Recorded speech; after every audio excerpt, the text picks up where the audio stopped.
एक बार नेपियर घास किसी जानवर को डाल दी जी तो वो जानवर उसके लिए तड़पड़ाता है। भाई जैसे मछली को पानी से बाहर निकालते हैं, भाई जी मेरे जी को उसी में डालो, उसी प्रकार इसका सिस्टम है। जी। सूखे पत्तों को भी जानवर नहीं छोड़ते हैं। आज का हमारा वीडियो विशेष होने वाला है खेती एवं पशुपालन कर रहे दोनों ही प्रकार के किसानों के लिए। आज हम चर्चा करेंगे एक ऐसी घास नेपियर के बारे में जिस आज हम आपको मिलाएंगे नेपियर घास के किंग विनोद जी चौधरी से।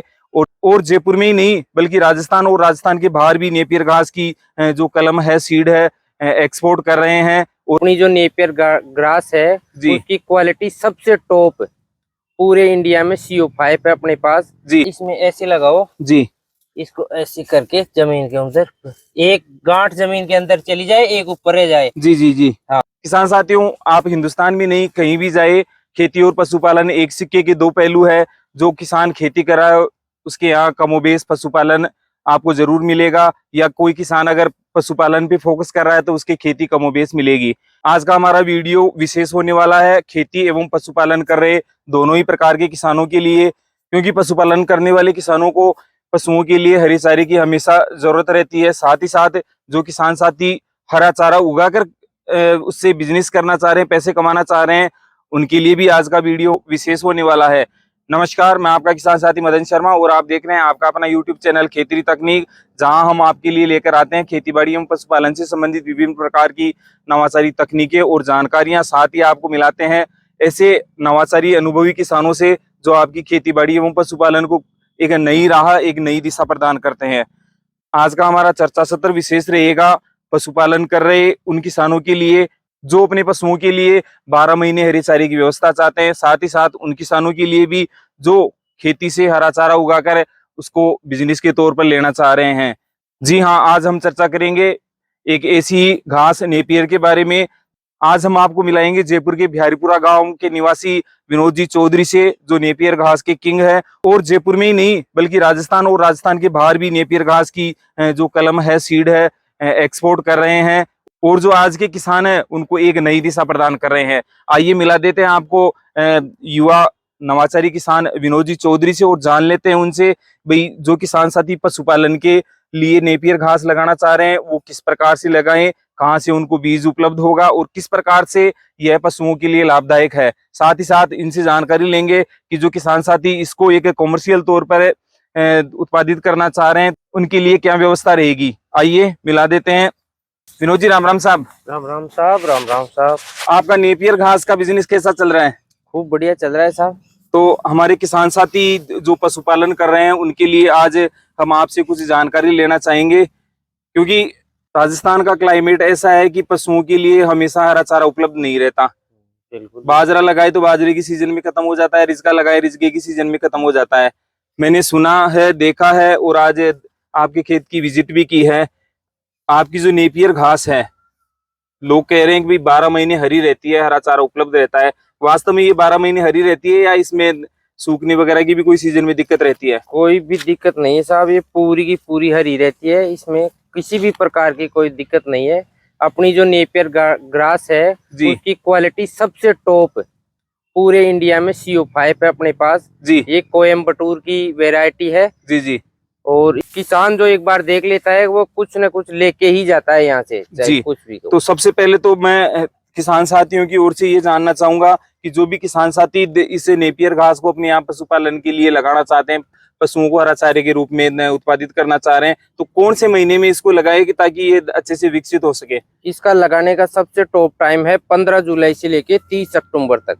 15 जुलाई से 30 अक्टूबर तक पीक टाइम रहता है। इसमें आप लगा दो, इसमें 90 से 95% जर्मिनेशन की गारंटी रहती है। अच्छा, इसके अलावा किसान साथी आगे पीछे अगर लगाना चाहे तो कोई दिक्कत रहेगी? जर्मिनेशन में दिक्कत आता है भाई, 40% जर्मिनेट हो जाए, 50 हो जाए, वो दिक्कत है। अच्छा, जो बीज अपन लगाते हैं, कलम लगाते हैं, उसकी जर्मिनेशन में दिक्कत रहती है। जी, बहुत अच्छी जानकारी दी। अच्छा, कितने साल तक ये प्रोडक्शन देगी अपने हरी चारे का, ये बताइए सबसे पहले तो। इसका सर एक ही काम है, एक बार लगाओ, 10 साल पशुओं को खिलाओ, 10 साल तक कहीं नहीं जाएगी। बिल्कुल। तो हमारे किसान साथियों को ये बता दीजिए, जैसे आप बता रहे हैं कि 10 साल तक आपकी नेपियर घास कहीं नहीं जाएगी, तो घास के अच्छे प्रोडक्शन के लिए लंबे समय तक जमीन में उर्वरकता होना जरूरी है, उपजाऊपन होना जरूरी है। तो किसान साथी जब इस नेपियर घास को लगाए तो उससे पहले कौन कौन सी खादें इसमें डाले ताकि लंबे समय तक उपजाऊपन बना रहे जमीन का? इसमें एक ही खाद, जैसे गोबर की खाद डाल दो या वर्मी कंपोस्ट जो आता है जी जी वो डाल दो 4 ट्रॉली प्रति कच्चे बीघे के हिसाब से। जी, वो आराम से क्या है, इसमें जैसे एक बार खाद खूब डल गया तो फिर 4-5 साल तो डालने की जरूरत रहती नहीं 4-5 है। साल डालने की जरूरत नहीं रहेगी। बिल्कुल यही है इसमें जी। सबसे मेन खाद, गोबर का खाद ही डालो इसमें। किसान साथी ध्यान दे, विनोद जी का कहना है कि अगर आप नेपियर घास लगाना चाह रहे हैं तो एक बार अच्छे से खेत में गोबर की खाद या वर्मी कंपोस्ट की पूर्ति कर दे तो आपके 3-4 साल तक आपको खाद वगैरह डालने की जरूरत नहीं रहेगी और आपकी जो मिट्टी का उपजाऊपन है वो लगातार बना रहेगा। अच्छा विनोद जी, किसान साथियों को ये बताइए कि भाई इसको लगाना कैसे है, क्योंकि मेन ये होता है कि भाई किसान ने अच्छे बीज खरीद लिए पर लगाने का तरीका अगर गलत है ना हाँ, तो किसान साथी को काफी समस्याओं का सामना करना पड़ जाता है। किसानों को लगाने का इसका सबसे बेस्ट तरीका है, इसमें पहले जमीन को समतल कर लो खाद वाद डाल के। जी जी, फिर बाद में 2x2 के हिसाब से इसको रोपिंग कर दो। जो अपनी कलम रहती है उसमें 2 गांठ रहती है, एक जमीन के अंदर चली जानी चाहिए, एक ऊपर। फिर उसमें स्प्रिंकलर सिस्टम से पानी चलाओ आराम से, कोई दिक्कत नहीं है। विनोद जी हमारे किसान साथियों को इसको एक बार लगा के भी बता दे, क्योंकि जो किसान साथी पहली बार लगा रहे हैं अगर लगाने में दिक्कत रहेगी, गलत तरीके से लगा दिया तो जो महंगा बीज है बेकार चला जाएगा।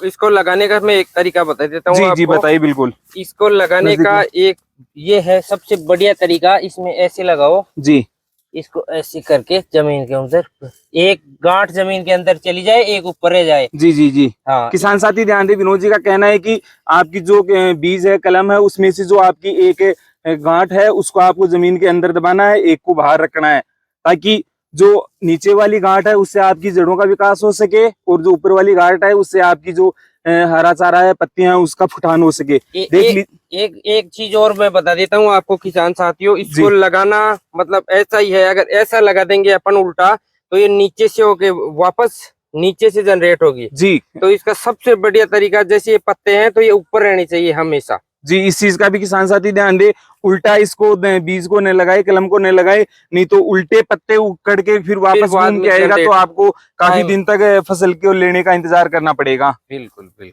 अच्छा विनोद जी, एक इसकी सिंचाई का बताओ, किसान साथी कितने दिन में तो इसकी सिंचाई करे और सिंचाई का तरीका क्या रहेगा, क्योंकि काफी किसान साथियों ने आजकल क्या पानी की कमी के कारण ड्रिप इरिगेशन का भी जुगाड़ कर लिया है। तो ड्रिप इरिगेशन वाला इसमें सफल रहेगा या केवल कोई दूसरी तरीके से इसकी सिंचाई करेंगे? इसमें सिंचाई का स्प्रिंकलर सिस्टम सबसे टॉप सिस्टम रहेगा जी भाई। जहाँ से अपन लगा रहे हैं इसको, जी जी, स्प्रिंकलर की जो लाइन लगाएंगे अपन, जो उसमें 4 फुट का गैप रखें, 2 फुट इधर 2 फुट उधर, 4 फुट का आराम से कवर कर लेता है। और स्प्रिंकलर सिस्टम खूब टॉप रहेगा इसमें। जैसे आप कह रहे हैं स्प्रिंकलर सिस्टम, तो इतनी ऊंचाई तक स्प्रिंकलर का पानी थोड़ी जा पाएगा? इतनी ऊंचाई लेने की जरूरत नहीं है किसानों को, ये तो केवल कलम के लिए अपन ने बताई है। 13 से 18 फीट तक इसकी हाइट रहती है लास्ट। तो ये तो केवल इसमें 6-7 फीट तक काटो किसान आराम से, कोई दिक्कत नहीं है। अच्छा किसान साथी ध्यान दे, विनोद जी का कहना है कि अगर आप पशुओं के लिए हरे चारे के रूप में अगर आप नेपियर घास लगा रहे हैं तो उसको 6 से 7 फीट पर काट ले, ताकि जो आपकी नेपियर घास की पोषकता है वो अच्छी से बनी रहे। बिल्कुल बिल्कुल।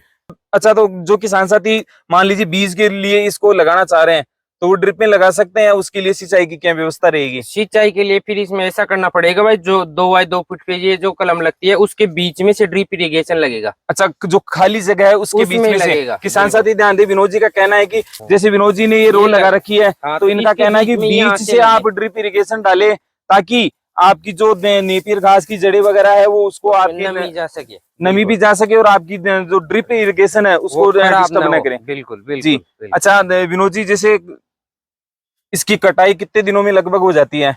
इसकी सर पहली कटाई तो लगभग 45 दिन पे होती है जी। फिर बाद में जैसे अपने एक महीने की है कटी हुई। अच्छा, ये 1 महीने की है कटी? 4 से 4.5 फुट 1 महीने में हो जाती है आराम से। जी जी जी। तो किसान ने एक बार फसल काट ली, इसकी घास काट ली, आपकी जल्दी बढ़वार आए इसके लिए किसान साथी इसमें कोई खाद वगैरह डाले? खाद का सर इसमें क्या है, मेनली तो जैसे अपने अगर गोबर की खाद खूब डाली है जी। तो ऑटोमेटिक 3-4 साल तक तो खूब ग्रोथ करेगी। बीच में तो 3-4 साल तक आप किसी भी प्रकार की कोई रासायनिक खाद वगैरह देने की जरूरत ही नहीं है। नहीं है। और फिर बाद में जैसे यूरिया में जो अपने दीमक की दवाई आती है पिप्रोनिल, वो मिला के डालो, आराम से खूब जनरेट होती है और ग्रोथ तगड़ी होती है। तो इसमें कोई रोगों की संभावना? रोग सर इसमें 1% भी रोग नहीं आता है।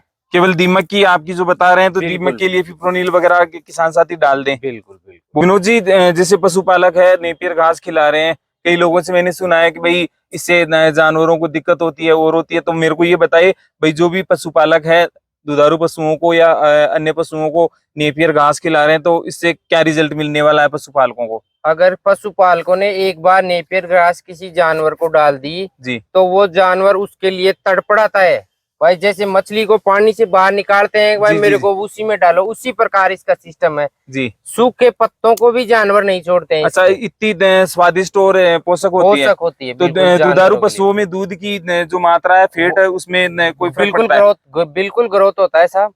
क्योंकि मैंने जैसे इंटरनेट पे किताबों में पढ़ा है, जो आपकी नेपियर घास में उसमें प्रोटीन की अच्छी मात्रा पाई जाती है। बिल्कुल प्रोटीन और कैल्शियम की खूब मात्रा है। अब मैं तो क्या है, एक किसान हूँ, मेरे पास लगभग 40-50 हजार किसान जुड़े हुए हैं। जी जी जी तो उनसे मैं रिजल्ट लेता हूँ तो वो बोलते हैं साहब बहुत ही बढ़िया है इसका। तो जी भाई एक जन एक झूठ बोल देगा, दो बोल देगा, लगभग 50 से 60 हजार किसान है मेरे सर्टिफाइड। जी जी उन लोगों से मेरी बातचीत होती रहती है, जी तो वो बताते हैं भाई सबसे टॉप वेराइटी और सबसे टॉप काम है इसका। जी।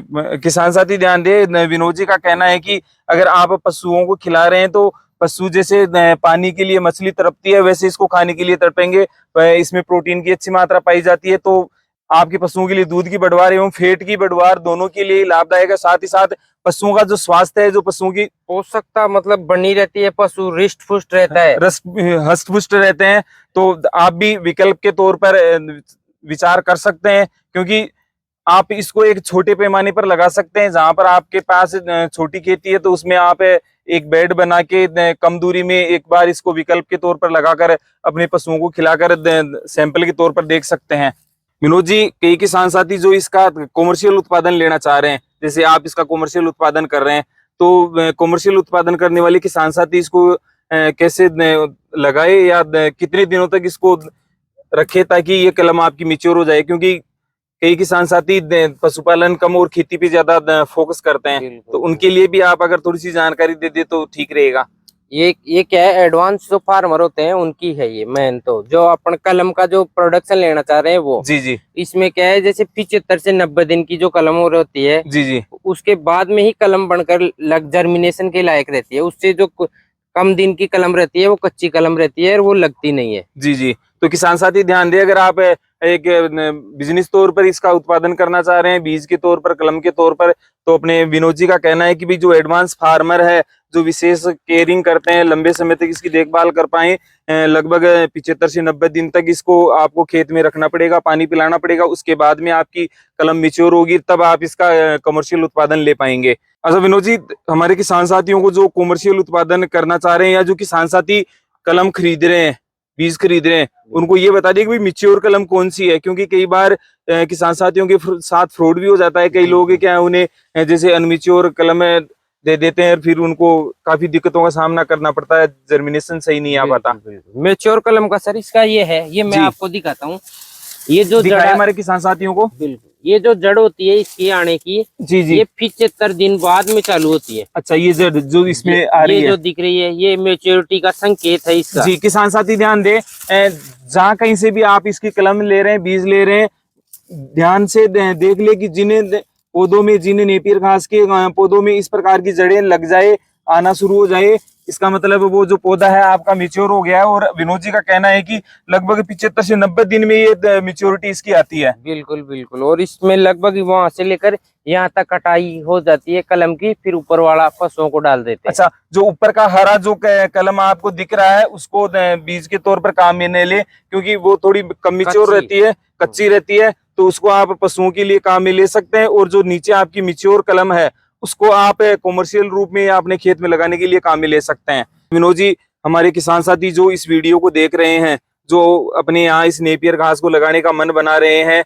तो तो उनको अगर बीज की जरूरत हो तो आप उपलब्ध करवा देंगे? बिल्कुल, मैं इसकी कलम उपलब्ध करवाने के लिए किसानों के लिए 24/7 हमेशा तैयार रहता हूँ। किसी भी भाई को कभी भी आप मेरे पास फोन कर लेना, मैं हमेशा अवेलेबल रहता हूँ किसानों के लिए। अगर किसी को बीज नहीं भी चाहिए और अगर कोई जानकारी चाहिए तो भी मैं 24 घंटे उपलब्ध रहता जी, हूँ। बहुत अच्छी बात कही आपने। अच्छा, यहाँ आप जयपुर के आसपास ही ये कलम बीज उपलब्ध करवाते हैं या बाहर भी किसानों की डिमांड पे आप बीज ये कलम उपलब्ध करवा देते हैं? बीज का सर ऐसा है, मैंने पूरे भारत में ऑल ओवर इंडिया में मतलब कलम का वो भेजा है पढ़ने अपनी अच्छा, यहाँ कलम। से एक्सपोर्ट किया आपने? ट्रांसपोर्ट के द्वारा, और अपना ज्यादातर क्या है बसों के द्वारा सेम डे डिलीवरी कराने का रहता है भाई किसानों को। आज ही के आज मिल जाए, लगाए आराम से, कोई खराब नहीं हो। अच्छा, सूखने पर थोड़ी जर्मिनेशन की दिक्कत नहीं आई? हाँ बिल्कुल, ये है। तो किसान साथी ध्यान दे, विनोद जी पूरे भारतवर्ष में बाई बस ट्रांसपोर्ट इसकी जो डिलीवरी है दे रहे हैं। अगर आप में से किसी भी किसान भाई को नेपियर घास की कलम बीज चाहिए हो तो स्क्रीन और डिस्क्रिप्शन बॉक्स में अपने विनोद जी के कॉन्टेक्ट नंबर दे रखे हैं, आप उन पे संपर्क करके इसके बीज के संबंध में, इसके बीज को मंगवाने के संबंध में या नेपियर घास की खेती के संबंध में किसी भी प्रकार की जानकारी ले सकते हैं। अच्छा विनोद जी, जो हमारे किसान साथी हैं, पशुपालक है, उनके लिए कोई इस नेपियर घास के बारे में कोई विशेष जानकारी, आप एक विशेष मैसेज देना चाहेंगे? हाँ, इसके लिए मैं आपको एक विशेष मैसेज देना चाहूंगा। ये नेपियर घास है, ये वरदान है किसानों के लिए। इसके लिए राजस्थान गवर्नमेंट ने एक पहल चलाई है। पंचायत स्तर पर हर पंचायत में 2 किसानों के नेपियर घास की 4-4 हजार कलम लगेगी। उसका जो अनुदान है 8,000 रुपए, वो राजस्थान गवर्नमेंट देगी। अच्छा अच्छा। तो इसके लिए अपन राज किसान पोर्टल पे जाके अप्लाई कर सकते हैं, और वो डायरेक्ट मेरा वहाँ रजिस्ट्रेशन नंबर है, रजिस्टर्ड किसान हूँ मैं। अच्छा, वहाँ से मेरा नंबर ले लेना आप, और वहाँ से जितनी भी आपको कलम चाहिए वो मैं प्रोवाइड करवा दूंगा। राजस्थान के किसान साथी ध्यान दे, विनोद जी का कहना है कि राज्य सरकार ने प्रत्येक पंचायत पे 2 किसानों को नेपियर घास लगाने के लिए अनुदान की व्यवस्था कर रखी है। तो अगर आप राज्य सरकार की अनुदान योजना का भी लाभ लेना चाह रहे हैं तो आप राज किसान साथी पोर्टल पर जाकर इसके लिए आवेदन कर दे। अपने विनोद जी है, एक रजिस्टर्ड फार्मर है, और इनके द्वारा जो नेपियर घास की बीज कलम उपलब्ध करवाई जाती है उसका आपको बिल भी दिया जाएगा, और उससे आपको 101% सब्सिडी उपलब्ध हो जाएगी। विनोद जी, आपने हमारे किसान साथियों के लिए नेपियर घास के संबंध में बहुत अच्छी जानकारी दी, इसके लिए आपका बहुत बहुत धन्यवाद। किसान साथियों, अगर आपको जानकारी पसंद आई हो तो वीडियो को लाइक और शेयर करना न भूलें, ताकि वो किसान साथी जो अपने पशुओं के लिए हरे चारे की समस्या से जूझ रहे हैं, या जो किसान साथी हरा चारा उगाकर ही पैसे कमाना चाह रहे हैं, उनको भी यह जानकारी उपलब्ध हो सके। साथ ही साथ अगर आप हमारी YouTube चैनल खेती तकनीक पर नए हैं तो चैनल को सब्सक्राइब करके बेल आइकन जरूर दबा लें, ताकि खेती बाड़ी एवं पशुपालन से संबंधित सभी प्रकार की तकनीकी एवं जो हमारे नवाचारी किसान हैं उनके अनुभवों की जानकारी आपको घर बैठे मिलती रहे। आज के लिए बस इतना ही, फिर मिलेंगे ऐसे ही नवाचारी किसानों से जो आपकी खेती बाड़ी एवं पशुपालन के लिए कुछ नया देंगे और उसको आगे ले जाने में आपकी मदद करेंगे। तब तक के लिए सभी किसान साथियों को राम राम, जय हिंद, जय भारत। राम राम साहब।